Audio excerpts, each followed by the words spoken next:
A Doctor's Perspective mini-sode live in the Shanghai airport. Just did my presentation at the Ankylosing Spondylitis Asian Conference, officially called it was so long, let's see, International Symposium on Ankylosing Spondylitis, Pain Classification, Anti-Inflammatory and Pain Treatment Programs by the Asia Pacific Federation of Pain Physicians Shanghai Academic Conference. Yeah, the conference went well. I gave my little speech and things went well. The meals were good. Got to meet the president of the hospital that kind of put it on. They specialize in AS. Overall, it's just a good experience. Look forward to trying to do something like that again.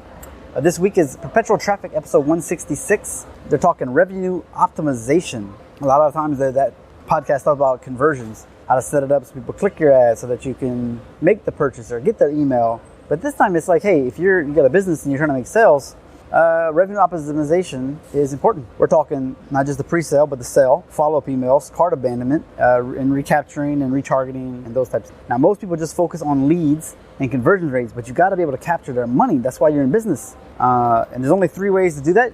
Get more customers, get them to spend more, or get them to buy more often. And recent stats show it's 7 times more expensive to get a new customer than to keep the one you have. One thing they mentioned was that the initial sale is just one piece. A lot of people try to do everything at the one sale, and that's more like a quick promo. The money is made on the back end through your email sequences, optimizing your email list, and reselling them on other products that they may have already purchased. Now, the lifetime value is the most important, and that's the whole, maybe they only purchase them for $17 up front, but then 3 months from now, 60 days from now, they buy something that's $199, and then another 2 months now, $499. So if your lifetime value of your customer ends up being higher, that means you can actually spend more than the next guy to acquire the customers on the front end. And one thing that you can do to optimize everything is decrease your bounce rate. Imagine just 10%. Think about it this way. If you paid 50 cents per lead and you got 1,000 leads, great. But when you start checking Google Analytics, you notice, wow, all but 100 didn't just bounce in the first 30 seconds. Well, now you didn't just spend 50 cents a lead, it was $5 a lead. So first thing you might want to do is go to like TinyPNG or Kingdom, Speed Test, to try to optimize like your images. See what's slowing your page down. People are just bouncing right off. That means they click on from Facebook or LinkedIn or wherever, they click your page, it doesn't load fast enough for them, and they leave. Or worse, they get to your page, it's not what they're looking for, they click off. Also, if you got WordPress and you got plugins that you don't use, actually delete those. That also helps speed up your page. Now, abandonment cart follow-up is probably the biggest thing that you could do to just recapture money. We're talking 70%, 50% more sales type of thing. Now, some people say start at your landing page and work towards your checkout. This guy recommending start at your checkout page, start at your cart, get that optimized, and then work your way forward. Because no point getting all these leads and then your funnel dies.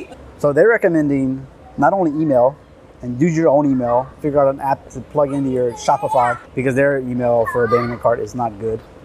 Also using Facebook Messenger, that increases your repurchase a lot. And then text messages.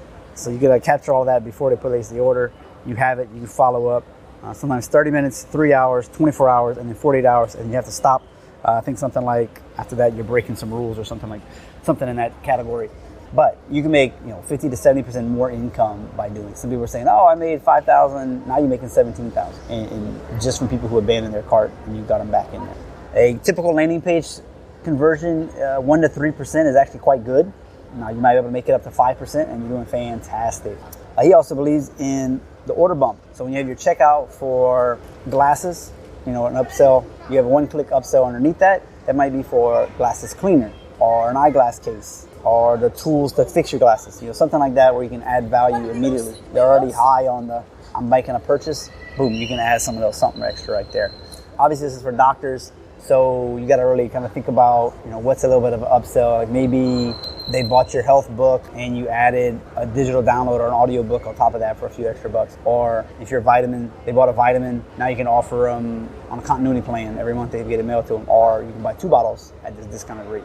And there's also plugins to do upsells and downsells.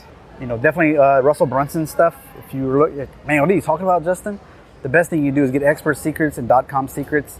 This dude, you don't have to use ClickFunnels per se, but all the order bumps, the email sequences, the upsell, downsells, this is what it looks like. They put their information in, contact information in. They click next. You go next. You put your credit card information. Underneath there is the order bump. They click that button. Now you get the original order plus that extra money. Then it goes to like another site, another page, and you can upsell them on something else at a higher rate. 10 to 20% of the people will click that. They click no, then it might go to a downsell. Say, okay, well, you didn't want this. Would you prefer it on a monthly plan? Pay it out $2.99 bill over 3 months. Or it could be, you didn't want this, but what about this? And some maybe a little bit different, but similar at a lower price, just to get them to keep committing. Because they're already buying stuff, they might as well just buy some more. And we're talking 10 to 20% extra. That means you went from like a $47 cart to now $67 to now maybe $2.99. It's pretty amazing when you look at like 1,000 people who buy, just how much that makes a difference in your sales and your bottom line. So that's the gist of that episode. I'm Dr. Justin Trosclair, bringing you #BehindTheCurtain.